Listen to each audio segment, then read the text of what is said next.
Ariel Goldblum Women's Council of Kesser Maariv. On behalf of our board, I will say some words about our dear friend, Wendy Hartz.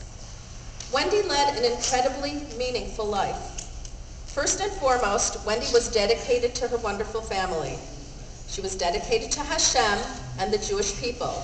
She was dedicated to humanity. Wendy was accomplished in so many ways. I tried to think of the many words that could describe Wendy's dedication and devotion. Many of you who are here today knew her directly, but many of you didn't. So I wanted to find some words that would describe her dedication and devotion, and the list was long. So for the sake of time, I will focus on two key words that I think of: creativity and passion. Wendy was an artist in so many ways. She had the ability to take a simple item and change it into a work of art. She could take simple food items and change them into a French dish. Wendy could take plastic bags and make them into a fashionable purse bag. She could take yarn and make it into a gorgeous sweater or dress. Sewing, knitting, crocheting, embroidering, and quilting is an incomplete list of the crafts that Wendy did and excelled at. And everything she did was with style and flair. It takes a special person to be able to take something from one state and create something very different from it. Wendy had the eye to do it, the passion to do it, and the love of doing it.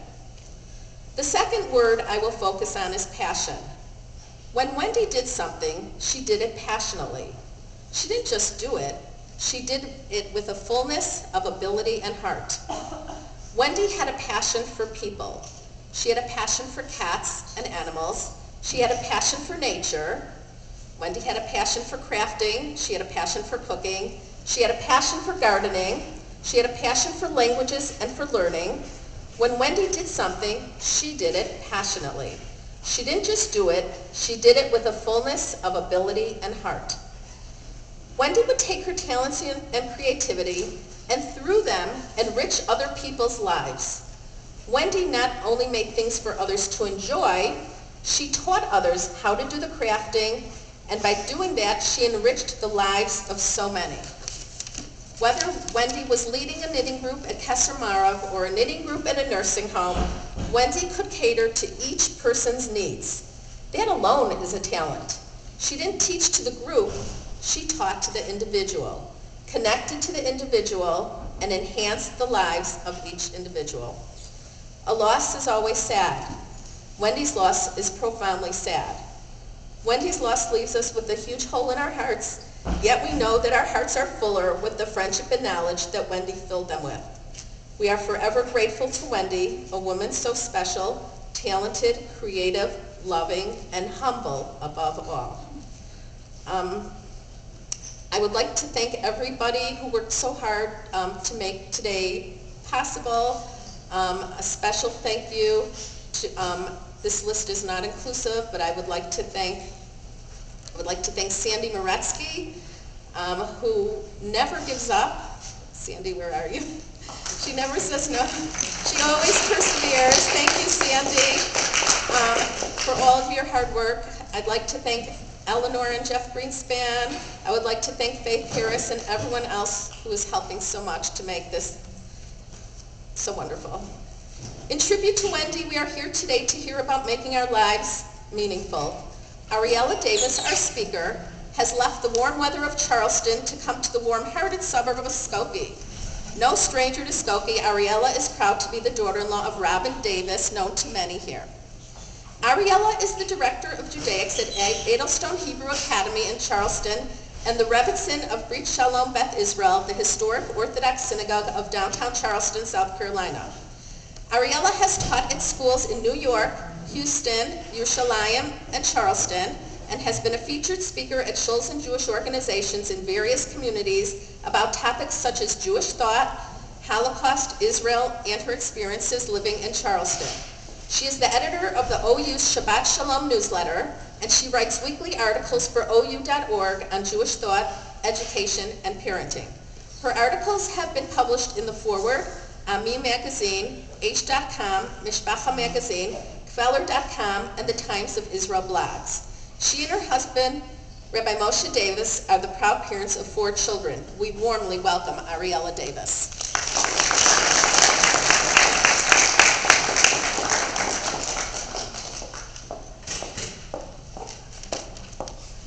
Hi, everyone. Okay, hi. Can everyone hear me?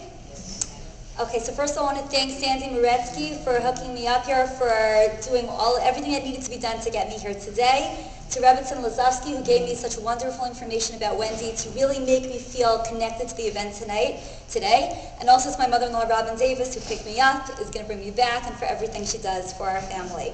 So today's December 10th. Today's December 10th, and it's actually a special anniversary for me. My mother-in-law probably doesn't remember this until I'm saying it right now. This is the 13th anniversary of the first time I was ever in Skokie. 13 years ago, my husband and I had been dating for a number of months. We actually have a debate about how long we were dating at that point. 6 months? 4 or 5. And he felt it was time for me to meet his family. So I came to Chicago, and I met his family, not knowing that he had bigger plans for me the next day when he proposed, in an utter shock. And I remember we came to Chicago, we got engaged, and we called my family to tell them. Really complete surprise. My heart still hasn't stopped pounding. And we told them we're engaged, we want to get married. My father's an accountant, and he said to us, this is very exciting, Mazel Tov, you can get married very soon, or you can wait till after Pesach, because during tax season, we can't have a wedding. So we said, okay, we'll get married very soon. And we were engaged for 2.5 months. I don't recommend it. It was very stressful. And during that time, we came to Chicago 3 different times. And it was between December and February, and it was so cold. And I had very thin blood, and even New York is too cold for me. And I remember saying to my husband, this seals the deal. We can't come back to Chicago anymore in the winter. It's not happening. And yet here I am in December. So thank you for the warm welcome to make the cold just slightly more bearable. Let's be honest, it's actually not as cold as I remember it being. So today we're here today for the Yortzeit lecture, and I think it's such a beautiful way to remember someone, to come together to learn in their memory. And I thought it would be a special thing to talk about how can we live meaningfully. And the way I want to start is by quoting from Shlomo HaMelech. He says in Kohelet, Tov lalechet el beit evel, milechet el beit mishtat. It's better to go to a house of mourning than it is to go to a house of feasting. Or as we can imagine it, it's almost better to go to a funeral or a shiva house than it is to go to a wedding. And you think about those words, it's very, very strange. And I remember learning this when I was 18 and thinking, really? It's better to go to a funeral than it is to go to a wedding? How can that possibly be? And here I am at 36, and I can tell you that I can understand it a little bit more. I'd like to get into that today. Sure, I still have a lot more to learn. But here are the thoughts that I have about this, about how I think we can live meaningfully, learning from this idea. You think about a wedding. It's probably the most powerful moment. You think about the parents of the chatan and the kala, and they're looking at their children that they've raised all this time. They think about the values they've imparted onto their children. Until now, it's been a time of dependence, and now it's going to be a moment of independence. Right? Your child has chosen someone they want to spend their life with, and you're standing there. I'm not at this point yet. My daughter's going to be bat mitzvah soon. But you stand there looking at your children, and you're thinking about, wow, all the future smochot that will be. You think about the bris, the bar mitzvah, future weddings, such a special, happy moment. And it's specific, you think about a Jewish wedding. Jewish weddings are so, so special. The dancing, there's a special mitzvah, Sameach Chatan v'Kala, to make more joy for the Chatan and Kala, the bride and groom. Such a special thing. And sometimes I wonder to myself, what do non-Jews think when they go to a Jewish wedding, right? Very, very different kinds of weddings that we have with the chair and the singing and the dancing. And I actually had the opportunity a few years ago to hear from some non-Jewish people what they thought about a Jewish wedding. It's been about 5 years now since a couple walked into my husband's office. The man who came in, his grandfather had been a very important person in our shul. He had been very involved with the day school, and he was the president of our shul. And his grandson came into my husband's office. My husband's the rabbi in Charleston, one of the rabbis in Charleston. And he came in with his non-Jewish girlfriend. They'd been together for 8 years. And he said to my husband, it would be very important to my grandfather if my girlfriend can convert. What do we need to do to make this happen? So my husband says, well, you'll have to become Shomer Shabbos and Shomer Kashrus, so you'll have to live in the Jewish community. And the couple in the very southern way said, thank you so much for your time, gave him a big smile, and walked out. And my husband thought to himself, that is the last time I will ever be seeing this couple. but God works in mysterious ways. And a few months later, this man's grandfather passed away, and that night this woman had a spiritual awakening of some sort, and she decided, I want to be a Jew. I'm going to convert. No matter what it takes, I'm going to convert. And they start keeping kosher, which is not so simple in Charleston, South Carolina.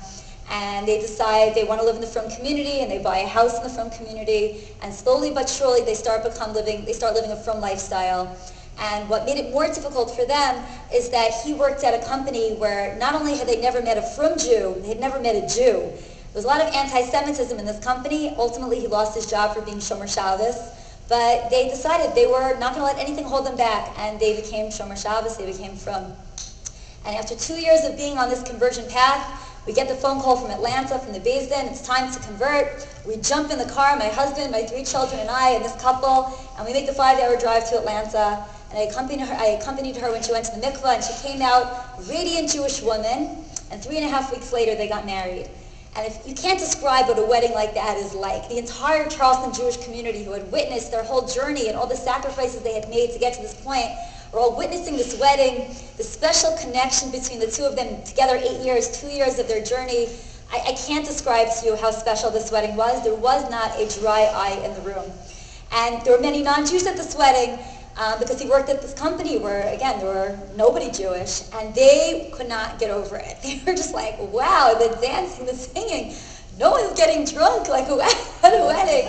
They really were beside themselves, and it was such a meaningful wedding, in fact, that he had a cousin who was intermarried, and they had a child, and the day after the wedding, this couple called up the Jewish day school, and they said, we want to enroll our daughter in the school. Because if this is what a Jewish wedding is like, we want our child to be a part of it. And actually, my children are at this girl's birthday party right now. She's still in our Jewish day school. That's the power of a Jewish wedding. So now you ask yourself, a Jewish wedding is so impactful and it's more powerful to go to a funeral? How is this possible? So in order to answer this question, I want to tell you a little bit about my personal background. So I'm from the 5 towns, from North Woodmere, New York. I try not to admit this in public. When we go around the table on Shabbos, we have a lot of guests. My husband has this thing that he does where everybody has to say where they're from. So I'm embarrassed of my roots, so I always say I'm from Boise, Idaho. I say with a smile so they know I'm not entirely serious. We were in Israel a few months ago and we went to a cafe and we were talking to some birthright participants and we asked them, so where are you from? And one was from Boise, Idaho, and my husband said, you can't say where you're from now. You have to be honest.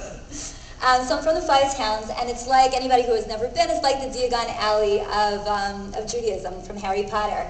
If anybody's not familiar with Harry Potter, there's one street, and everything is magic on that street. That's basically what it is in the 5 towns. There's one street called Central Avenue, and everything is Jewish. They have shtetl stores, and sneeze clothing stores, and kosher pizza stores, tons of kosher different stores, kosher grocery stores. They have so many Jewish day schools, we often laugh that the entire size of our Jewish day school is the size of one grade in one Jewish day school in the 5 towns. Minyanim galore, really completely different world from where I live now. And when I was growing up, I didn't know anybody not Jewish. I knew very, very few people who weren't religious. That was my upbringing.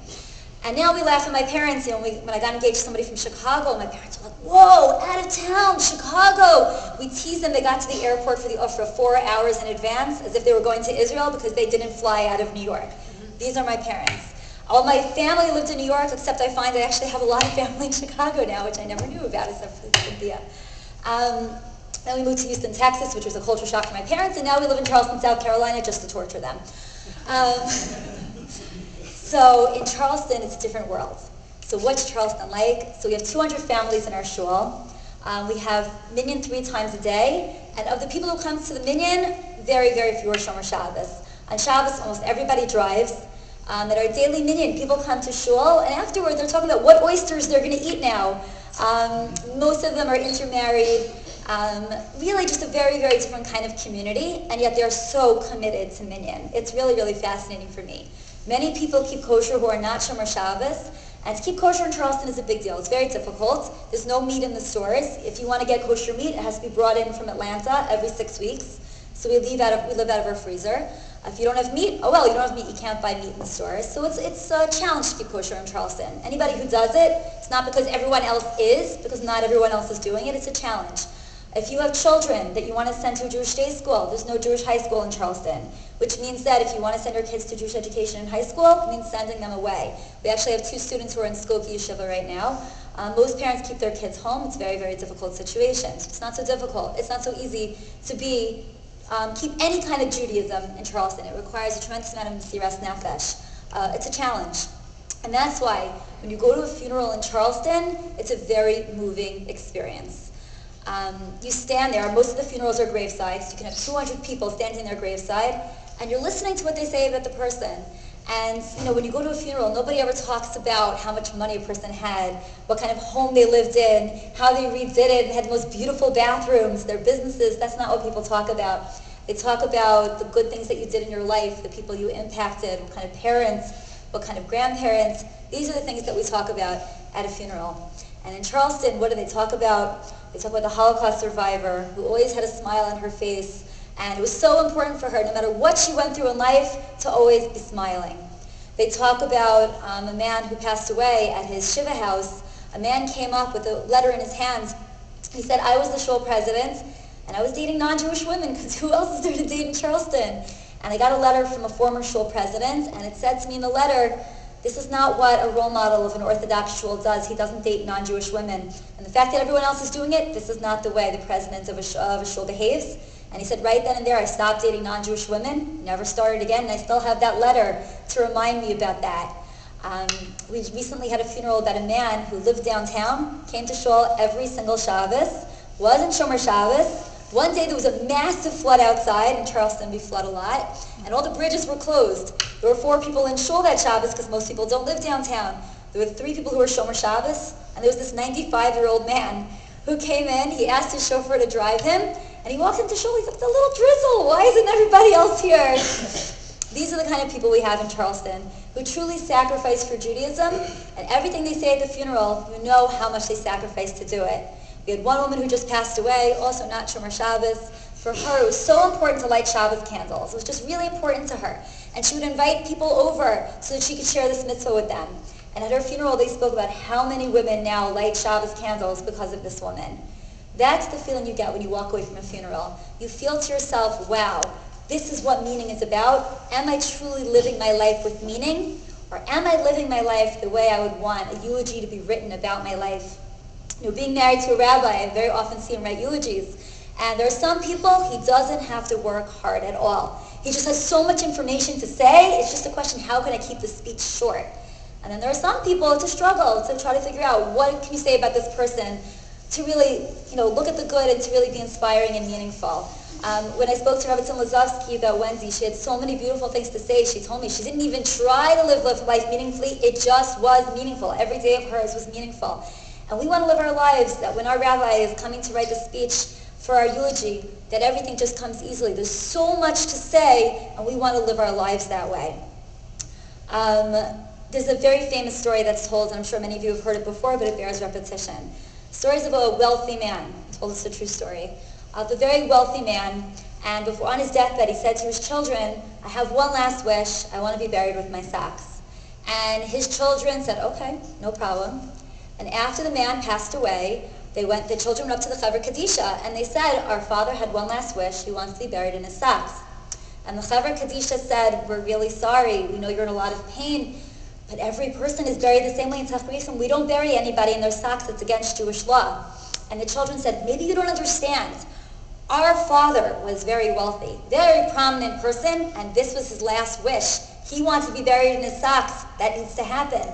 And the Chaver Kadisha said, we're really, really sorry, but we can't do this. It's against Jewish law. He can't be buried in his socks. And the sons knew that it was important to their father to have a proper Jewish burial, and they had no choice but to relent. And during the Shiva, they found a letter in the house from the father. And the letter said, you know that my last request was to be buried with my socks. And you now know that I've been buried, that no Jewish person can ever be buried in their socks.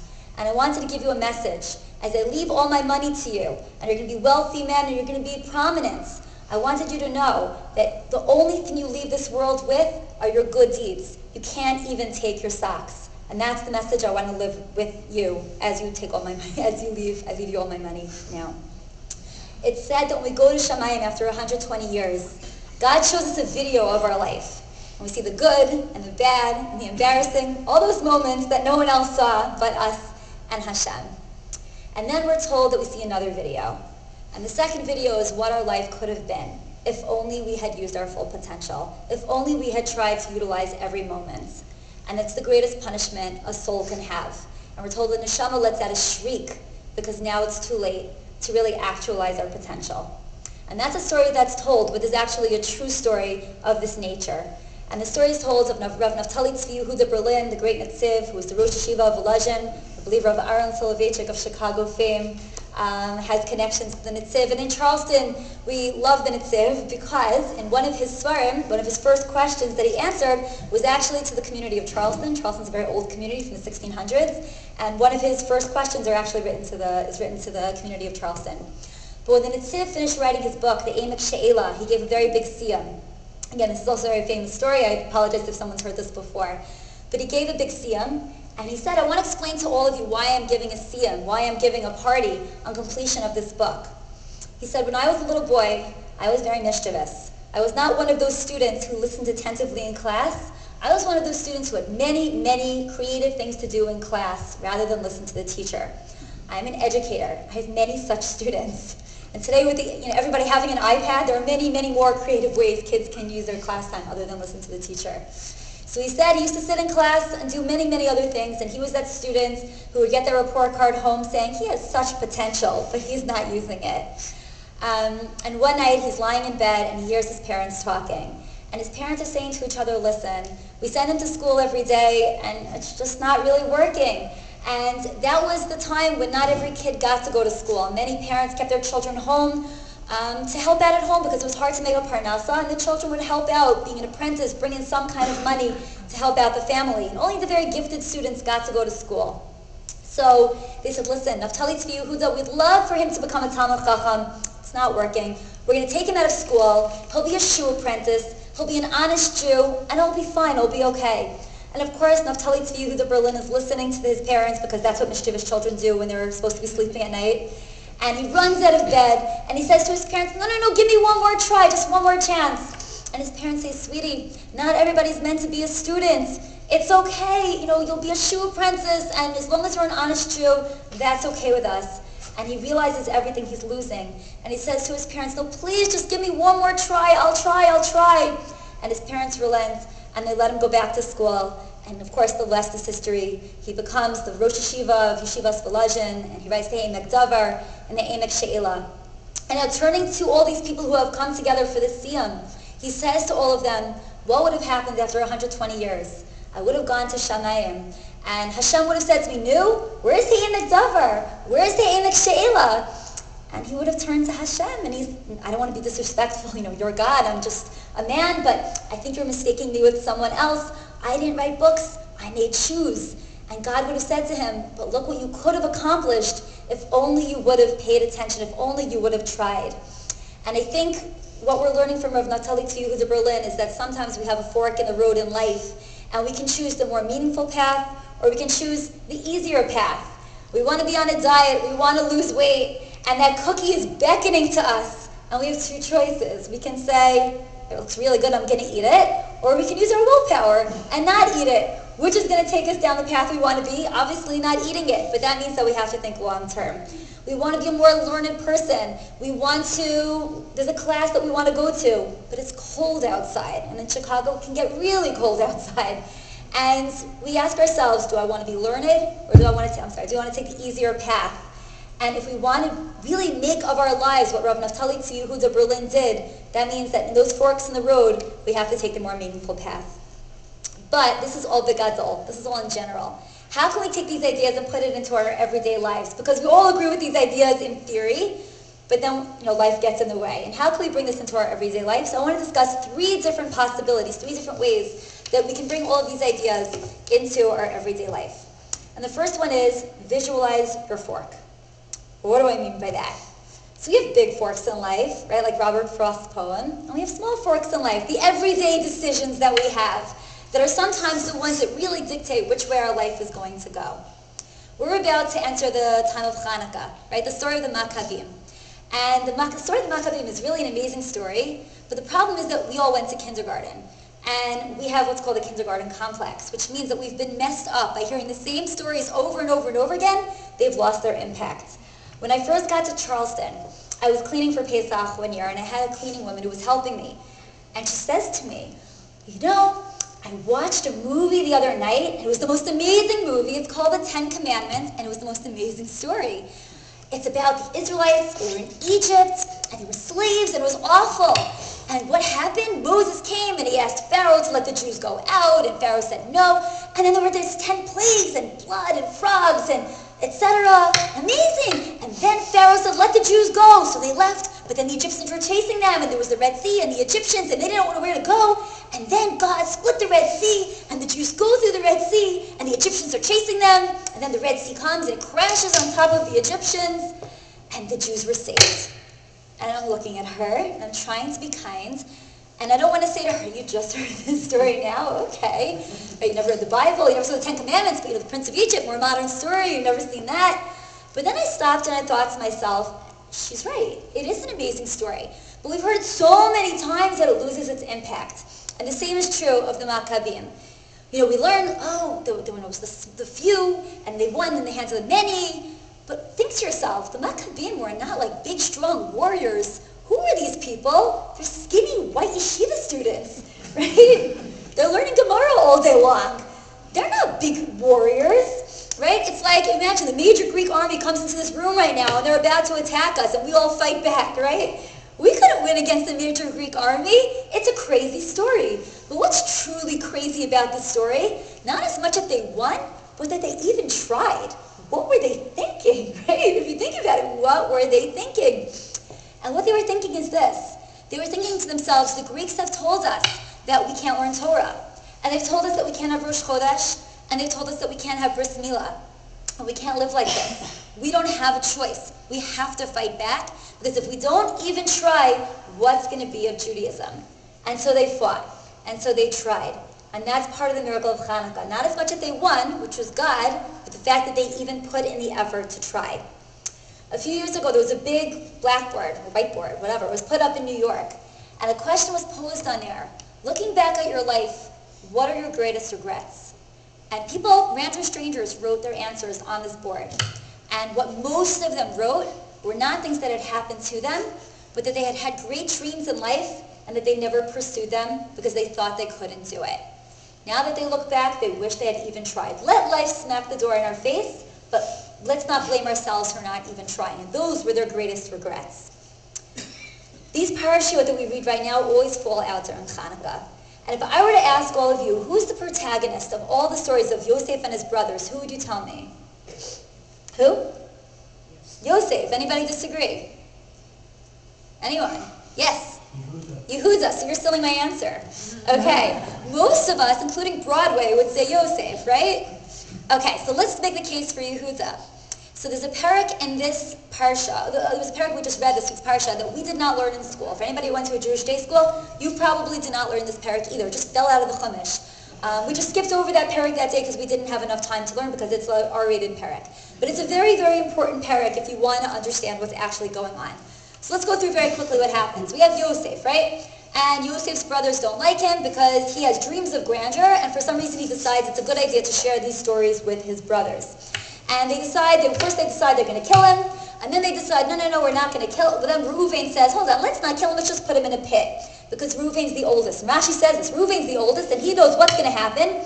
He's going to come home, and his father's going to say, you were the oldest, it's your fault, why didn't you stop your brother? I'm an oldest, totally appreciate this Rashi. In fact, Jan Goldman, I remember where's Jan?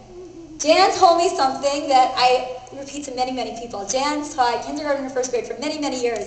And she told me that like her first week, she can look at the students and know who's the oldest, who's the middle, and who's the youngest based on personality, which I think there's a lot of truth to. So Reuven was the oldest.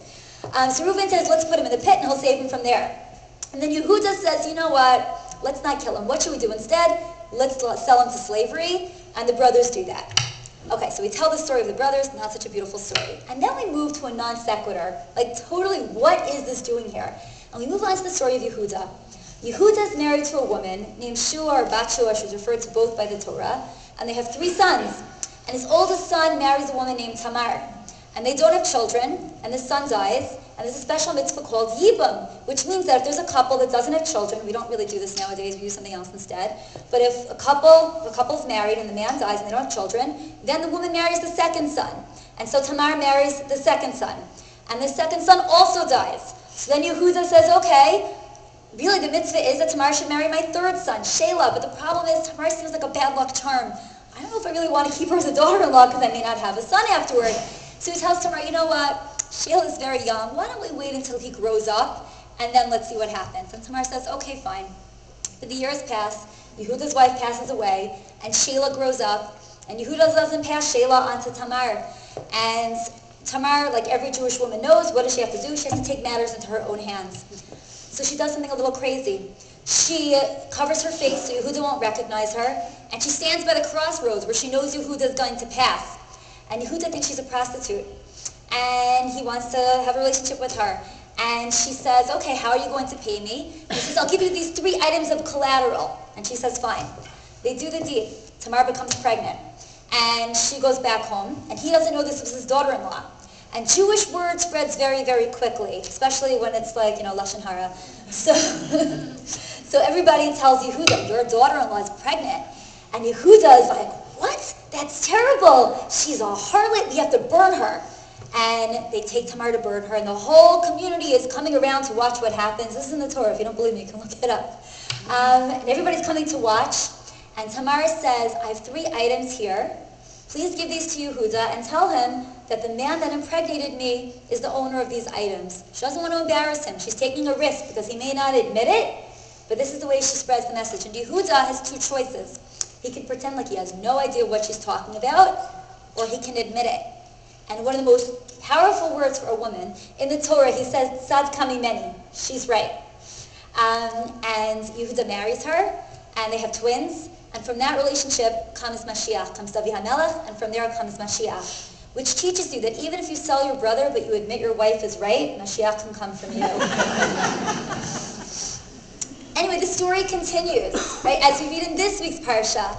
And Yosef ends up in Mitzrayim, and he ends up first in the home of Potiphar. He ends up in jail, the Sar HaMashki and the Sar HaOfim, right, the 2 different, the baker and the wine person.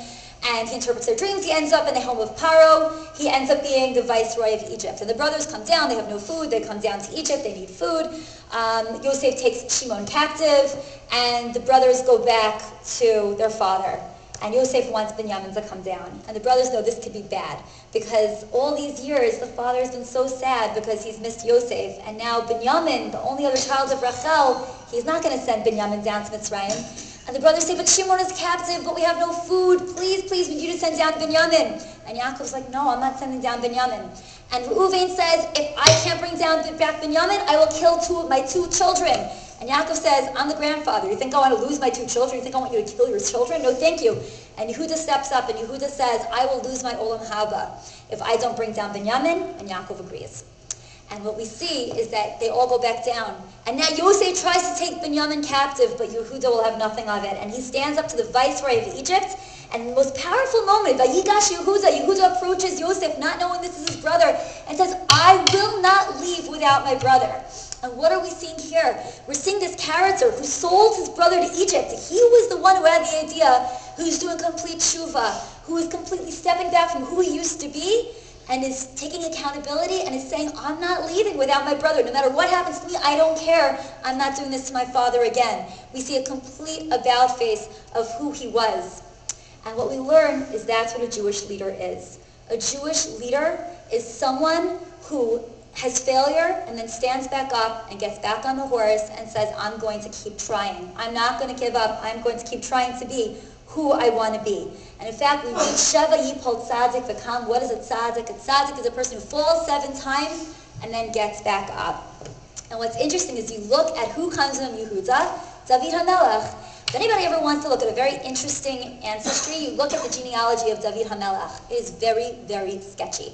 Every story of David HaMelech, of all the people that we know that it comes from, as well as the relationship that he has from where Shlomo HaMelech comes from, very sketchy stories, starting from Lot and his 2 daughters, from where we have roots, right? We have, what other stories we have with David HaMelech? We have the story of Ruth also, right? The story of Ruth having the whole relationship with Boaz is also a very interesting story. Many, many stories in David HaMelech's history are sketchy, where it almost begs the question, why did God orchestrate it this way, that this is where David HaMelech should come from? It's very, very interesting.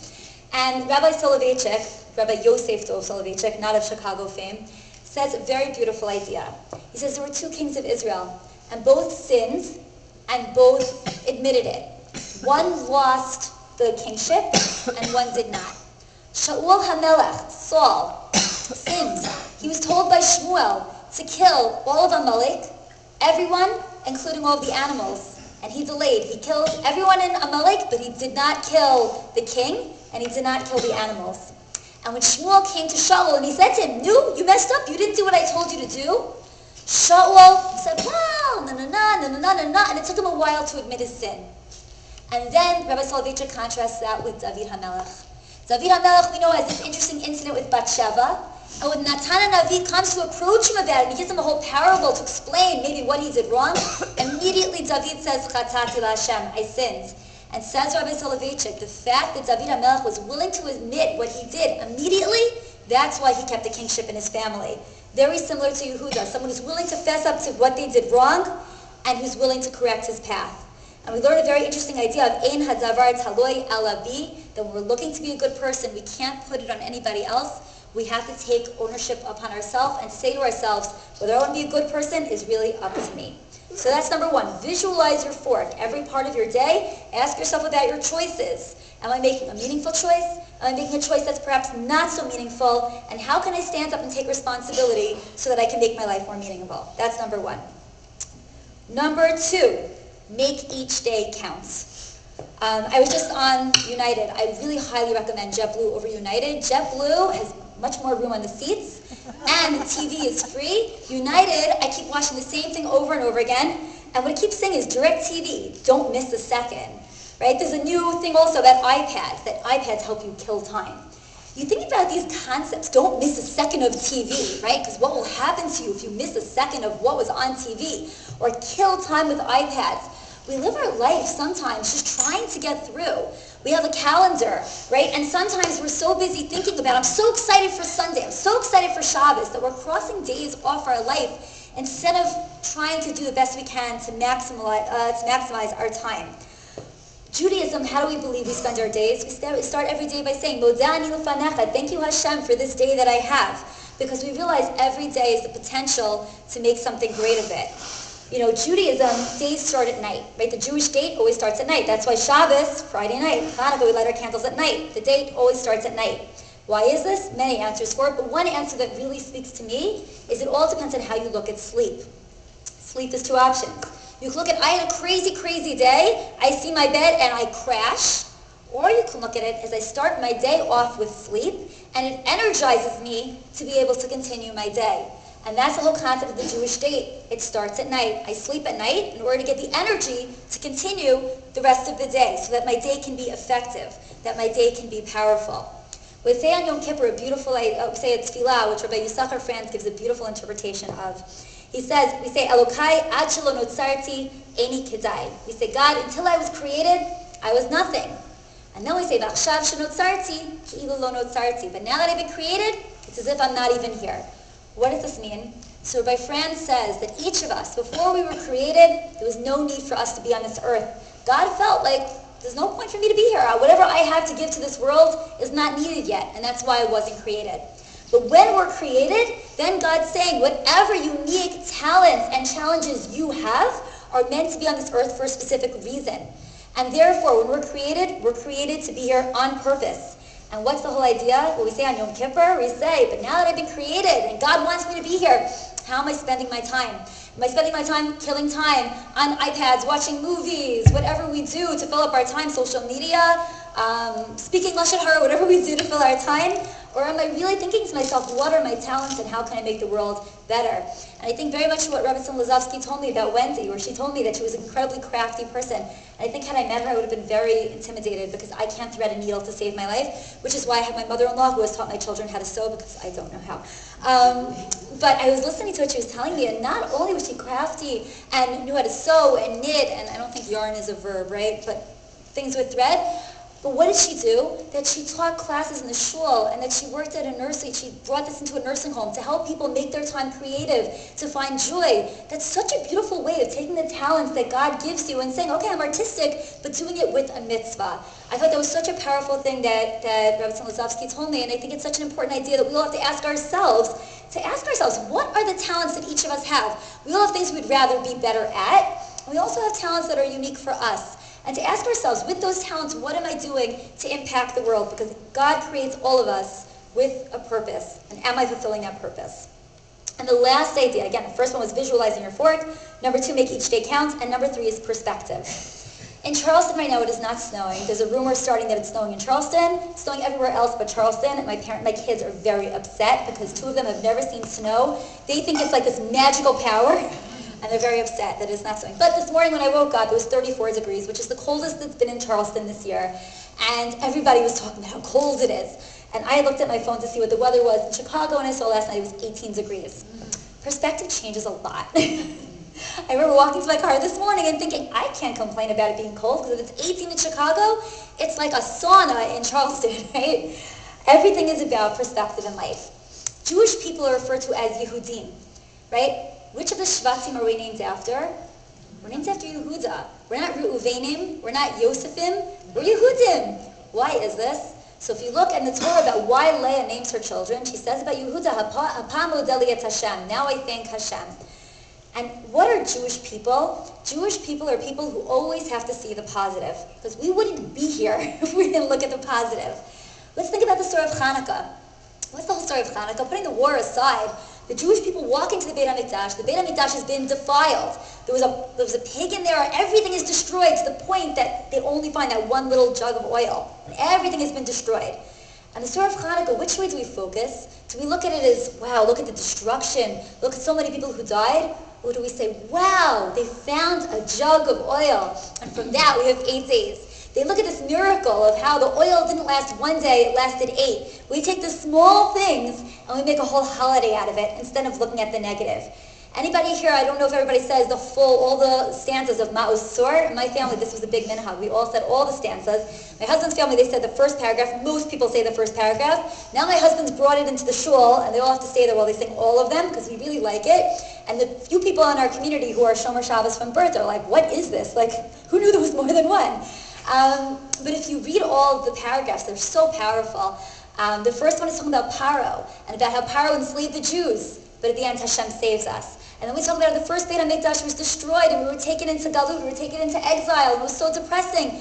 But don't worry, Zerubbabel brought us back to Eretz Yisrael. We talk about the Purim story, about Haman wanted to wipe us out, but in the end Haman and his 10 sons were hanged, and the Jewish people were saved. We talk about the Hanukkah story, and then we talk about the last paragraph, about how throughout Jewish history, the nations of the world have wanted to wipe us out, and yet we're still here, and one day we'll have a salvation. Jewish people, no matter how terrible things are, we look for the positive. That's who we are. And that's the whole idea of perspective. You can always look at the negative, or you can look at the positive. And the question is, how do we look at things? And sometimes what makes our lives least meaningful is that our lives get caught up in minutia.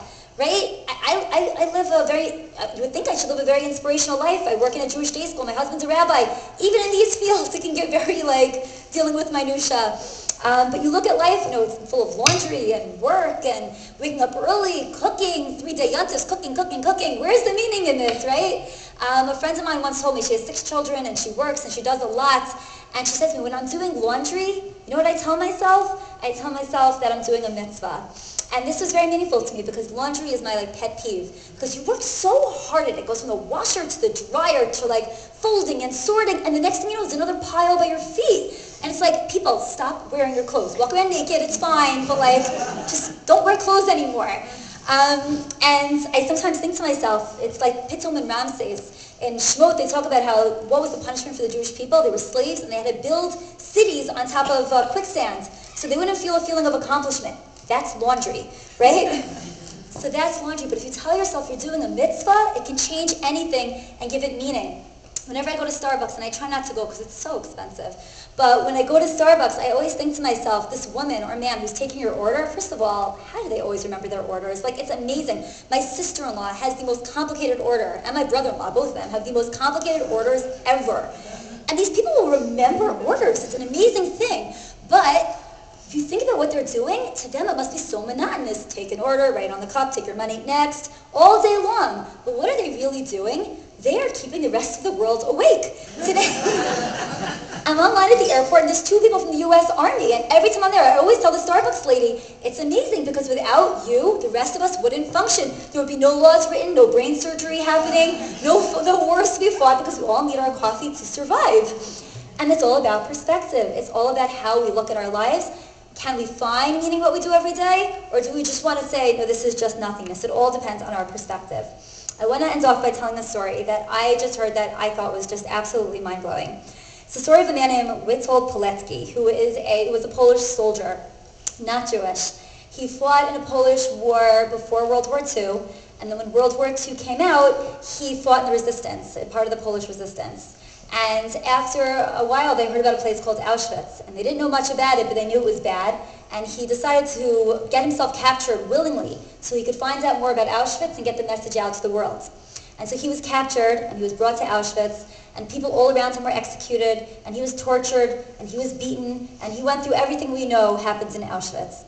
And he got this report about the camp, and he smuggled it out to the rest of the world. And unfortunately, the rest of the world either didn't believe or didn't care, whatever. But he wasn't able to accomplish anything with that. But he continued to fight against the Nazis within Auschwitz. And towards the end of the war, some of his comrades, some other people in the resistance. Thank you. Some of the people in the resistance were captured in Auschwitz, and he knew that they would give him away. So he managed to escape. One of the few people in history to escape Auschwitz. He gets out. Instead of saying, I did what I needed to do, and that was it, he gets back to Warsaw. He hides, and in 1944, when Poland started to fight back against the Nazis, he also joins in. He also started to fight against the Nazis. Was sent to another concentration camp. Finally, he's liberated, and now the Russians have come to Poland. And he doesn't take a moment of rest. He starts to fight against the communists. And in 1948, he's captured, and he's sentenced to death. This is a man who was married with a baby. And he's sitting there waiting his execution. And he turns to his cellmate, and he says as follows, I've been trying to live my life, so in the moments of my death, I would feel joy rather than fear. And to me, that's what life is supposed to be about. Here was a person who said, I am not going to sit by my laurels and just live my life. For all of us, there's going to be an end. And when we're ready for that end, we want to feel like we took that time allotted on this earth and we made something special of it. And the challenge is ours. How do we take every single day? Do we live it with purpose? Or do we look at all the different things that the TV tells us can kill our time? And really, that's the choice today. And I would urge all of us, to live our lives like I was told Wendy did, to really maximize every day, to fulfill our potential that we were created with, and to make the most of what we can on this earth. Thank you so much for listening.